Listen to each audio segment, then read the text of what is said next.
Good morning dear students. तो बेटे आज की क्लास शुरू कर रहे हैं। आज हमें पढ़ना है टाइम डायलेशन के बारे में। देखो हमने लेंथ कॉन्ट्रैक्शन के बारे में पढ़ा था, मास वेरिएशंस के बारे में पढ़ा था कि इन स्पेशल थ्योरी ऑफ रिलेटिविटी जब कोई भी ऑब्जेक्ट स्पीड ऑफ लाइट की स्पीड से मूव करता है तो उसकी जो लेंथ होती है वो हमें कम लगती है कि भाई जैसे मान लो 100 सेंटीमीटर है तो अगर कोई object with the speed of light से मूव कर रहा है तो हमें उसकी लाइट 85-86 सेंटीमीटर दिखेगी, ठीक है। और इसी तरह हमने मास के बारे में पढ़ा था कि मास क्या है, किसी भी ऑब्जेक्ट का बढ़ जाता है। आज हम पढ़ेंगे टाइम डायलेशन के बारे में। टाइम डायलेशन भी वही है भाई। टाइम डायलेशन का मतलब है समय कुछ बढ़ जाना, कि समय का क्या हमें वेरिएशन दिखाई देगा कि जो ओरिजिनल जो टाइम है वो हमें कम फील होगा, यानी कि जितना हमें टाइम इसको एक एग्जांपल से समझो। मान लो आपके पास एक यहाँ पे समझाने की कोशिश करती हूँ, यहाँ पे समझो। मान लो आपके पास एक वॉच है, ठीक है। आपके पास एक वॉच है और आप यहाँ पे खड़े हो, ठीक है। सेम वॉच आपके फ्रेंड के पास भी है। ये आपके पास एक लाइट क्लॉक है। कैसी क्लॉक है? Light clock. लाइट क्लॉक में लाइट क्या होती है? रिफ्लेक्ट करती है, उसी से रिफ्लेक्ट करेगी, उसी से वापस आ जाएगी, ठीक है। तो अब मान लो आपके फ्रेंड के पास भी ये ए आप हो और एक स्पेसशिप है, ठीक है। यहाँ पे क्या है? एक स्पेसशिप है और यहाँ पे आपका फ्रेंड है, ये बी है, ठीक है। इसके पास भी सेम वॉच है, ठीक है। अभी यहाँ पे जब टाइम देखा तो यहाँ पे थे 12:25 और इसने स्पीड ऑफ लाइट से चलना शुरू किया और इसने एक constant speed acquire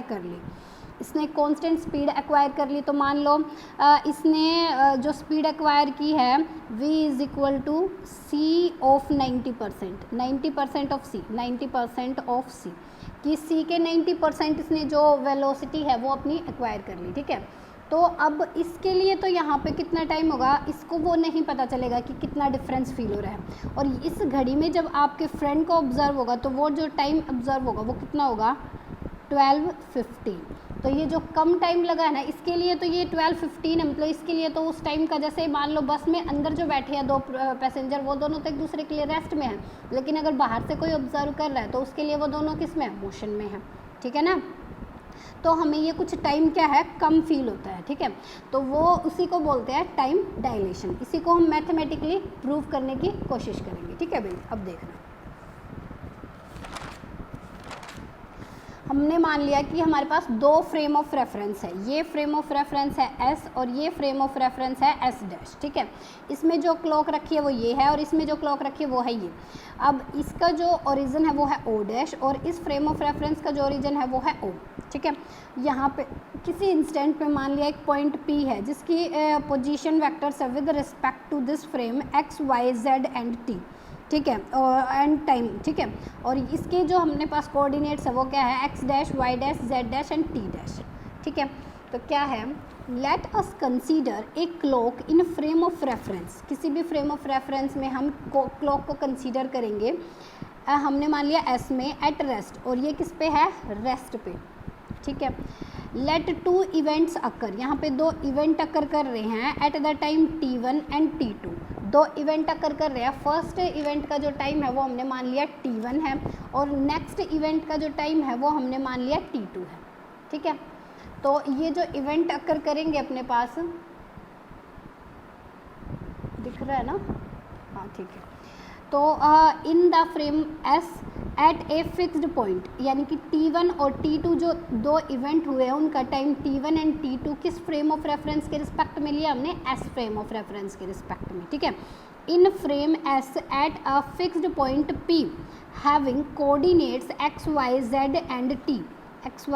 and t, the time interval between two events is, दो इवेंट के बीच का टाइम देखो S के रिस्पेक्ट में क्या हो जाएगा? T2 माइनस T1, वही तो होगा प्रॉपर टाइम। इसे हम बोलते हैं भाई प्रॉपर टाइम। तो ये जो टाइम है वो है दो इवेंट के बीच का टाइम, ठीक है।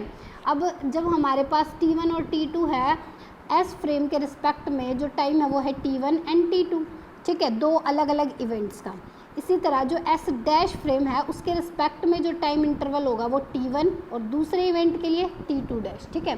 तो इन दोनों के बीच का जो अपने पास इंटरवल का टाइम आएगा वो क्या होगा, t इज़ इक्वल टू, उसमें हमने जो मान लिया इनका डिफरेंस अपने पास है t0, जिसे हम बोलेंगे प्रॉपर टाइम, और ये है अपने पास t जो हमें फील होगा जितना टाइम हमें लग रहा है, यानी कि कम, ठीक है। ये अपने पास क्या होगा, ये कम आ जाएगा, ये ज़्यादा वैल्यू देगा, वो हम मैथमेटिकली प्रूफ करेंगे। ये हो जाएगा t2 dash minus t1 dash, इसको इक्वेशन नंबर हमने 2 बोल दिया।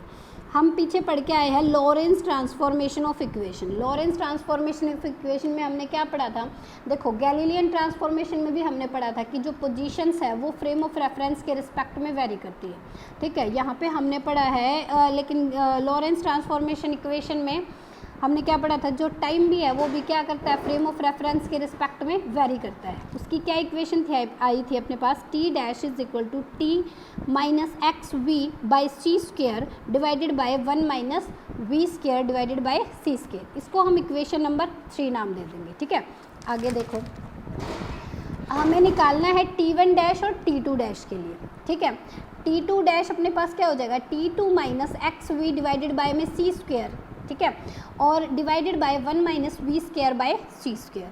t1 डैश क्या हो जाएगा, similarly t1 is minus x V upon में C square divided by root of 1 minus we square by C square, ठीक है। इस कंप्लीट को मैं नाम दे देती हूँ इक्वेशन नंबर 4। इसको क्या नाम दे देती हूँ मैं, इक्वेशन नंबर 4।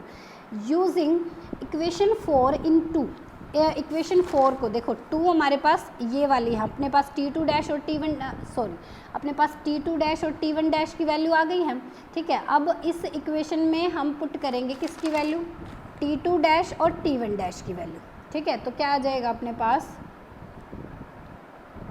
तो क्या आ जाएगा भाई, t is equal to t2 minus t2 dash किसके इक्वल है, t2 minus x we by में C square divided by 1 minus we square by C square, minus अपने पास क्या था, t is equal to t2 dash minus t1 dash, यही तो था।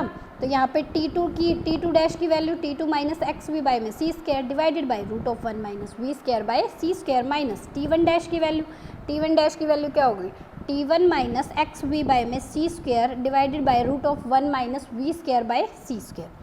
इतनी बात आपको क्लियर हुई, ठीक हो। जब इसको सोल्व आउट करेंगे तो ये माइनस का ये क्या हो जाएगा, प्लस का ये ब्रैकेट ओपन करोगे तो ये दोनों तो कैंसिल आउट हो गए भाई, ठीक है। यहाँ पे क्या बच गया, यहाँ पे बच गया t2 माइनस का t1, ठीक है। ये हमने क्या ले लिया, LCM divided by 1 minus we square by C square. इतनी बात आपको क्लियर हुई। तो क्या हो गया, अब t is equal to t naught, हमें पता है टी नोट हमने क्या लिया था, t2 माइनस t1, यही तो लिया था इक्वेशन नंबर 1 हमारी, यही तो थी, ये रही इक्वेशन नंबर 1, ठीक है। तो इसकी जगह अब मैं क्या पुट कर दूँ, टी नोट, तो ये मेरा टी नोट डिवाइडेड बाय में क्या हो जाएगा, 1 minus we square by C square, ये आ गया, ठीक है। तो ये क्या हो गया अब अपना, t is equal to t naught 1 minus we square by C square, ठीक है। अब मेरे को टी नोट की वैल्यू निकालनी है, तो क्या हो जाएगा, T naught is equal to में T root of 1 minus we square by में सी स्क्वेयर, यानी कि ये वैल्यू यहाँ से t के कंपैरिजन में कुछ बड़ी वैल्यू ही देगा, ठीक है ना।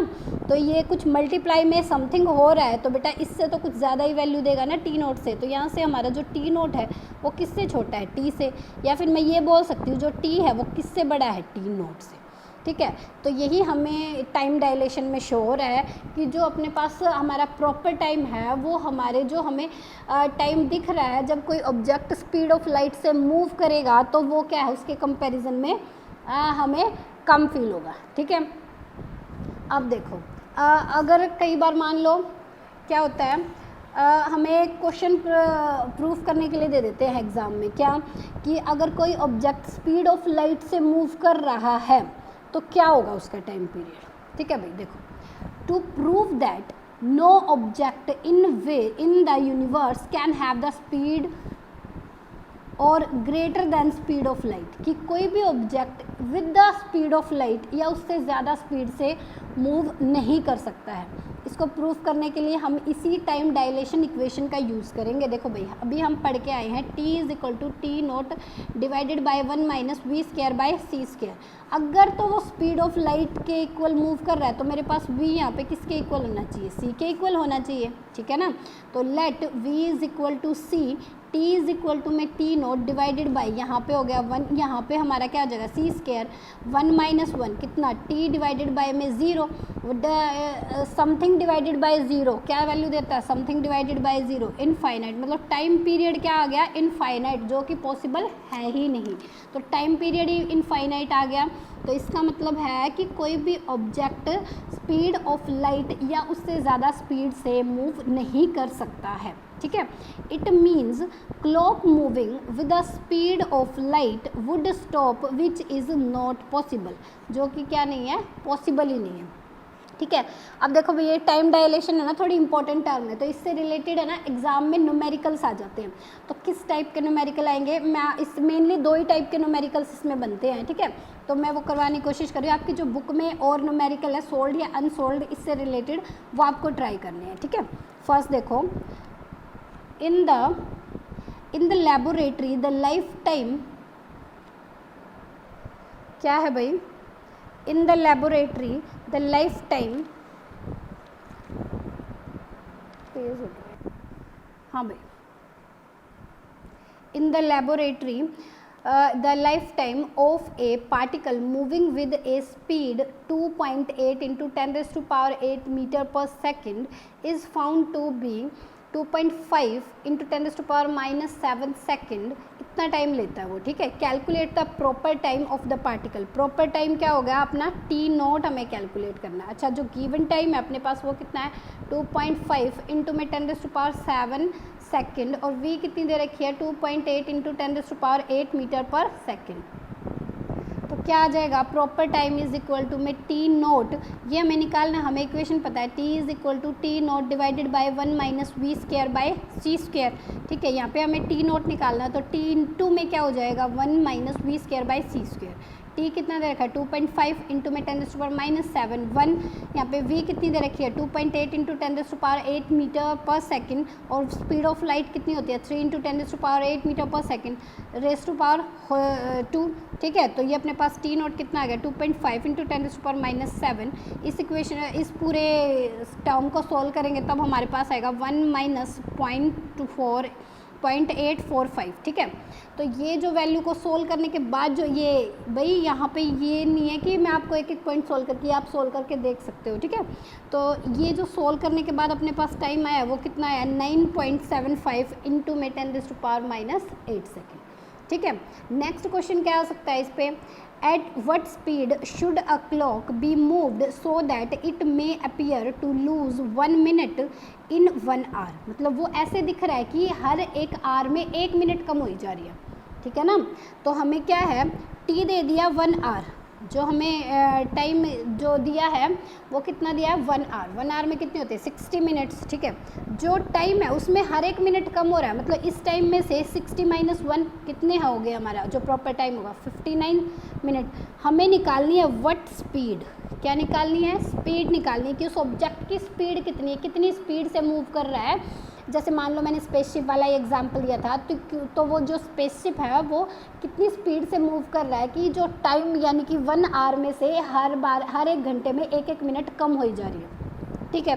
तो जो हमें प्रॉपर टाइम है वो कितना, 59 मिनट, ठीक है। हमें पता है t is equal to T naught divided by 1 minus we square by C square is equal to T naught is equal to T into में root of 1 minus we square by C square. देखो भाई, ठीक है, हमें t value given है, T naught given है, हमें v निकालना है इस बार, ठीक है।